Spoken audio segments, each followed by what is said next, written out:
안녕하십니까. BPS 모델에 대해서 계속 말씀드리도록 하겠습니다.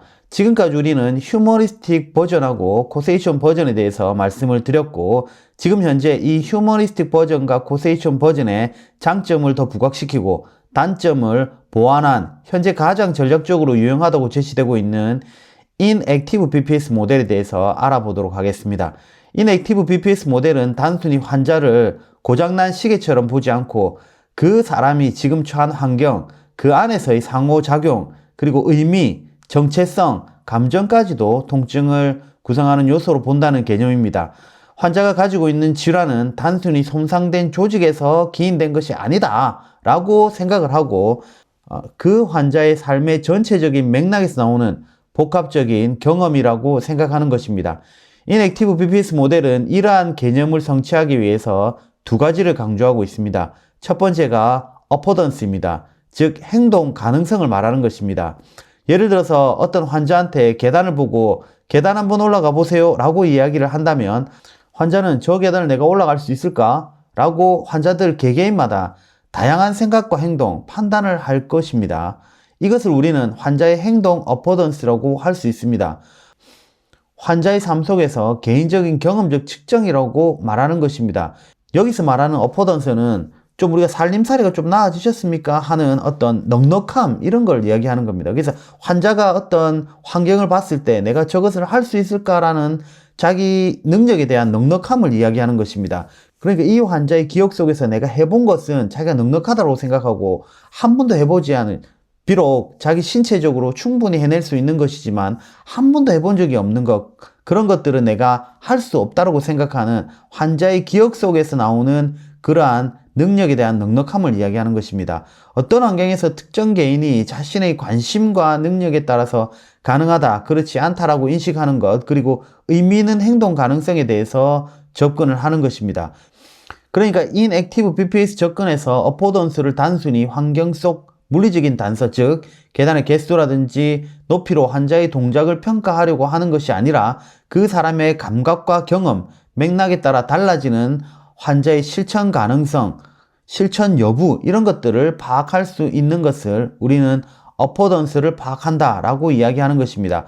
이것은 때로는 긍정적인 방향일 수도 있고 부정적인 방향일 수도 있습니다. 다시 말해서 지금 나는 아픈데 이걸 할 수 있어? 아픈데 이걸 해야 해? 내가 안 아플 때도 저런 거 안 했는데? 라고 하는 생각과 같은 그러한 경험적 판단을 하는 경우 우리는 물리적 부분만을 개선하고 맞추려고 하는 것이 아니라 심리적 부분까지도 맞춰주어야 한다는 것이 이 BPS 모델의 핵심입니다. 단순히 공감한다는 것을 넘어서 환자의 감정과 행동을 유발하는 환경적 사회적 조건까지 함께 생각하고 거기에 맞는 의미 있는 행동 가능성을 다시 제공해 주어야 한다는 것입니다. 이 말은 우리가 리처드 탈러와 캐서 선스타인이 쓴 너지와 비슷한 개념입니다. 억지로 그 환자의 능력을 끌어내는 것이 아니라 조금씩 설득하면서 그 환자의 능력을 끌어내고 범위를 측정해 주는 것을 이야기합니다. 이에 호주 맥가이얼 유니버시티에서 철학과 인지과학을 연구하고 계신 젤러 브루이네버그 교수님께서는 2021년도에 모든 살아있는 존재가 환경과의 관계에서 공통적으로 가지는 취약성을 이해할 때 철저하게 인간 중심적인 접근이 가능하게 된다라고 인액티브 사이키아트리라는 논문의 리뷰에서 말하면서 어포던스를 강조하셨습니다. 두 번째 강조하는 것은 릴레이션십입니다. 즉 관계, 치료적 동맹자로서 환자를 보는 것입니다. 우리는 제3자 또는 외부인으로서 객관적인 관찰자가 아닌 개인의 경험을 철저히 듣고 진심으로 인정하는 동맹자이어야 한다는 것입니다. 물리치료사의 열린 태도, 공감, 연민 이런 것들은 신뢰와 열린 대화를 형성하는 데 매우 도움이 됩니다. 이는 환자의 질문과 걱정을 파악하는 데 최상의 조건을 마련해 줍니다. 이것이 태어날 때부터 타고난 물리치료사 선생님도 계십니다. 그렇지만 조금 우리가 타고나지 않으신 분들은 계속 공부를 하고 공감을 어떻게 해주는지 연구하고 노력하셔야 할 부분입니다. 그래서 이러한 어포던스와 릴레이션십을 기반으로 해서 우리는 매니지먼트를 해야 됩니다. 환자의 복잡성과 불확실성을 이해하고 이에 따른 인과적 추론, 즉 신체적인 것뿐만 아니고 정신적, 사회적인 다 원인적인 요소를 개개인의 특성에 맞게 분석하여 환자분들의 행동 변화와 자기관리를 이끌어내는 것이 최상의 치료 목표로 삼아야 합니다. 여기까지 어려운 내용들이 많았습니다. 그럼에도 우리는 아직 이 BPS 모델을 어떻게 임상에 적용해야 될지, 인액티브 BPS 모델, 휴머니스틱 BPS 모델, 그리고 코세이션 BPS 모델 모르겠습니다. 아직 우리는 안개 속에 있습니다. 그래서 우리는 여기서 질문을 통해서 구체화 시켜 보도록 하겠습니다. 첫 번째는 심리적 사회적 요소는 환자마다 너무 다양하지 않느냐라는 것입니다. 이것을 이해하기 위해서는 엥겔 교수님께서 말씀하신 첫 취지에 따르면 어쨌든 PS를 측정할 수는 없는 것이고 측정해서는 안 된다라고 이야기하십니다. 왜냐하면 사람은 개개인마다 다르기 때문에 어떤 측정, 즉 수치화하는 것은 알약을 몇 개 더 주는 것과 같다라고 생각하셨기 때문입니다. 그렇기 때문에 이 사람이 왜 이런 행동을 하고 이 환경에서 어떤 의미 부여를 하기 때문에 저렇게 아프다고 하시는지 깊게 이해하고 이를 통해 환자가 스스로 조절하고 기능을 개선시켜 나갈 수 있도록 도와드려야 한다는 것이 핵심입니다. 두 번째는 물리치료사는 심리학자가 아닌데 어떻게 우리가 PS를 적용할 수 있느냐 하는 문제입니다.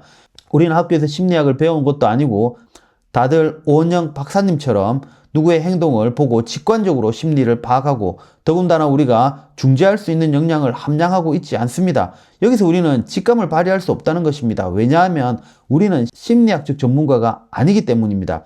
우리가 직감을 발휘할 수 있는 것은 전문적인 직종에서 직감을 발휘할 수 있습니다. 그것 또한 우리가 지식을 가지고 그 지식을 바탕으로 경험을 쭉 쌓았을 때 그 직감이 정확하게 맞아떨어질 확률이 높다는 것입니다. 그 좋은 예가 있습니다. 애플의 창시자인 스티브 잡스입니다. 스티브 잡스는 자기 직감으로 세상을 변화시켰습니다. 그 이유는 전문적인 지식을 가지고 전문 분야에서 직감을 발휘했기 때문입니다. 그러나 아쉽게도 스티브 잡스는 의료계통에서 그 직감을 활용했습니다. 그래서 그가 앓고 있던 췌장암을 그는 그의 직감으로 해결하려고 했습니다. 그래서 그는 안타깝게도 슬픈 만루를 맞게 되었던 것입니다. 그래서 우리는 심리학 분야 또 사회적 분야에서 우리의 직감을 발휘할 수 없다는 것입니다. 따라서 물리치료사의 역할 분담을 주장하는 학자들이 나타나기 시작하였습니다. 이를 우리는 역할 기반 BPS라고 하기도 합니다. 이러한 것을 주장하는 학자들 중에 특히 여러분이 잘 알고 계신 오 슐리반 교수님이 계신데 이 오 슐리반 교수님께서는 우리 물리치료사는 심리적 지원자가 아닌 관계적 조율자로서 역할로 재정립해야 한다고 주장하셨습니다. 이 말은 우리가 심리학자가 아니기 때문에 심리적으로 어떤 치료적 테크닉을 발휘할 수 없고 우리의 물리적인 접근법, 다시 말해서 도수치료를 하든 운동치료를 하든 이러한 중재들을 통해서 환자들께 안정감, 신체 통제감, 정서적인 지지를 제공해 줄 수 있다고 하셨습니다. 이러한 주장을 하시는 또 다른 학자로는 야니키라는 분이 계신데 그는 2017년도와 2019년도에 논문에서 BPS를 영역별로 나누고 우리가 할 수 있는 부분과 정신과 의사 그리고 사회복지사 그리고 작업치료사 등이 할 수 있는 부분으로 표시하여 각자의 역할에 따라서 그 영역에 접근할 수 있도록 합의하자고 주장하셨습니다. 이러한 역할 분담을 하기 위해서는 우리 물리치료사들도 심리사회적 레드 플래그를 파악하고 측정할 수 있도록 꾸준히 훈련과 노력이 필요할 것입니다. 세 번째 질문은 매뉴얼 세라피는 BPS 모델에서 태물이다 라고 하는 부분입니다. 피터 스틸웰과 오 슐리반, 대안 등은 모든 PS 요소를 물리치료사가 직접 매니지먼트 할 필요가 없다고 이야기하고 있습니다. 위에서 언급한 것과 같이 도수치료나 인자치료 등을 통해서 PS 요인을 간접적으로 건드릴 수 있고 물리치료사의 능숙한 매뉴얼 기법을 쓸 때 환자는 훨씬 더 안전하다고 느끼고 그 효과 또한 극대화된다고 생각되어집니다. 이것을 우리는 맥락적 치료라고 하는데 이거 플라시보 효과 아니야? 라고 말할 수도 있겠죠. 그러나 약효가 없는 무언가를 했을 때 나타나는 심리적 위약 효과가 플라시보 효과이고 맥락적 치료는 약효가 있는 무언가를 했을 때 나타나는 실리적 위약 효과를 말하는 것입니다. 말만 놓고 봐도 어떤 것이 더 효과적일지 뻔하지 않습니까? 따라서 능숙한 매뉴얼 세라피는 매우 강력한 PS의 지원군이 될 수 있습니다. 문제는 환자의 스토리에 맞는 잘 훈련된 맥락적 중재를 개입시키는 것입니다. 이것을 피터 스틸웰 교수님은 세라피틱 어포던스라고 하셨습니다. 이러한 관점에서 우리는 도수 치료나 운동 치료의 공부를 열심히 해야 하는 이유이기도 합니다. 그냥 플라시보 효과가 아니라 맥락적 치료 효과를 위해서 말입니다. 그러나 최근 SNS에서 도수 치료를 폄하하거나 신용만 내면 되는 것으로 폄하하시는 분들이 많이 있습니다. 비판과 비난은 다른 것입니다. 직접 실험하고 확인하지 않고 또는 문헌조사로만 설령 직접 실험을 했다 하더라도 비판과 비난은 다른 것입니다. 사피엔스를 저술하신 유발 하라리 교수님께서는 다음과 같이 말씀하십니다. 인간이 무지로 지금 우리의 자연은 10%도 활용 못하고 있고 오히려 환경오염을 일으키고 있다. 우리가 아직 모른다고 해서 존재하지 않는 것은 아니다 라고 말씀하셨습니다.